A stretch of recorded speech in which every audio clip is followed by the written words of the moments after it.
Assalamualaikum, this is Rabia Rashid and you are watching our lectures and today we will be covering the topic of international relations जिसमें theory है idealism और liberalism की। तो इसमें जी हैं कुछ इस तरह की चीज़ें जिसमें पहली बात तो डेफिनेशन पे हम आ जाएंगे कि लिबरलिज़म निकला है लिबर्टी से एंड लिबर्टी मीन्स आज़ादी।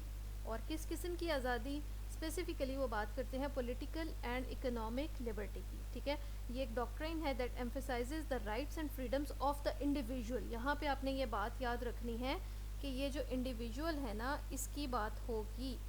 ओके, इंडिविजुअलिज़म की बात करता है। लिबरलिज़म वो ये कहता है कि जी इंडिविजुअल की ही सारा जो है ना, जो उसकी ख्वाहिशात हैं, जो वो चाहता है ना, वो सारा कुछ होना चाहिए।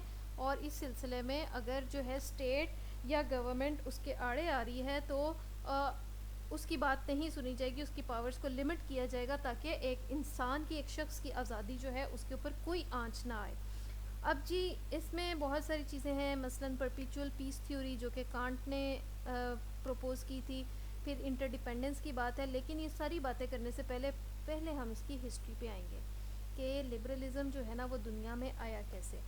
तो जी पहले यूरोप में ना एक सिस्टम था फ्यूडलिज़म का, जिसमें क्या होता है कि टॉप पे किंग होता है, उसके नीचे उसके कुछ नोबल्स होते हैं, फिर आगे जो है उनकी जो आर्मी होती है उसको लीड करने वाले जो जर्नैल होते हैं उन्हें नाइट्स कहा जाता था। और सबसे जो निचला पिसा हुआ तबका था ना, देवर द पीजेंट्स, और वो जो है खेती बाड़ी करते थे और जो भी वो कुछ कमाते थे उसमें से सारा का सारा it was for the king and the government. और आम इंसान के हाथ में कुछ भी नहीं आता था, बस मतलब जो है ना कह लो कि स्क्रैप्स जो है ना वो उसको मिलते थे और उस पे ही उसका गुजारा होता था।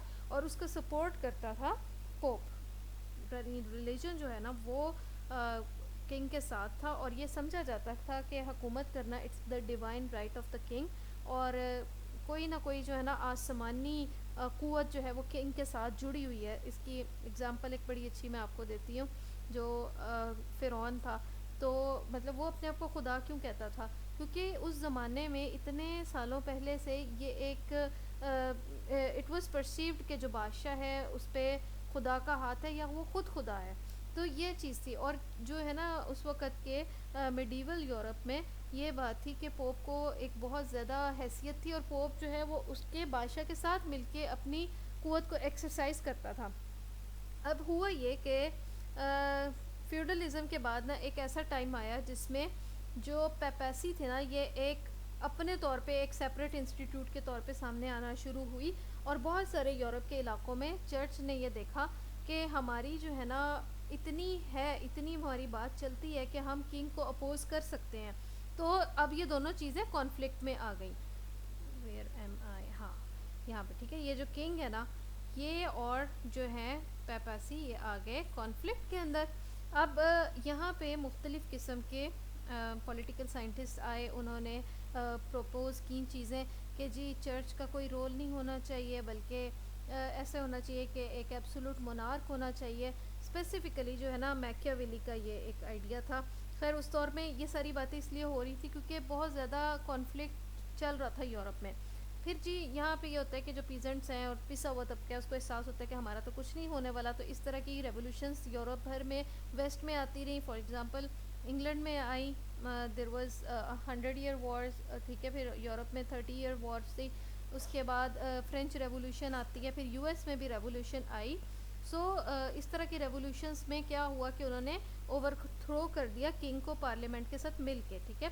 यानी जो एक कॉन्सेंट था ना लोगों का, उसके बारे में बातें होनी शुरू की। और हॉब्स और लॉक ने भी ये बात की कि जी ह्यूमन सिक्योरिटी और ये सारा कुछ होना चाहिए और किंग का काम ये है कि वो लोगों को सिक्योरिटी प्रोवाइड करें एट्सेट्रा एट्सेट्रा। और इस तरह की लेकिन जब रेवोल्यूशंस आई, उसको इनलाइटनमेंट का दौर भी कहा जाता है, कि उसमें फिर लोगों ने क्या किया कि उन्होंने कहा कि चर्च की अपनी कोई हैसियत ही नहीं है और रिलीजन जो है ना वो बिल्कुल एक अलहदा चीज़ है।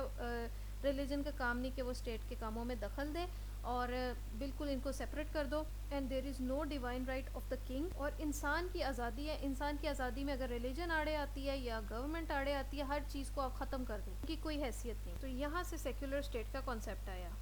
यानी अब जो है आम लोग जो हैं मैसेस के ऊपर कोई ऐसी अथॉरिटी नहीं जो उनकी लिबर्टी के ऊपर कंट्रोल कर सके।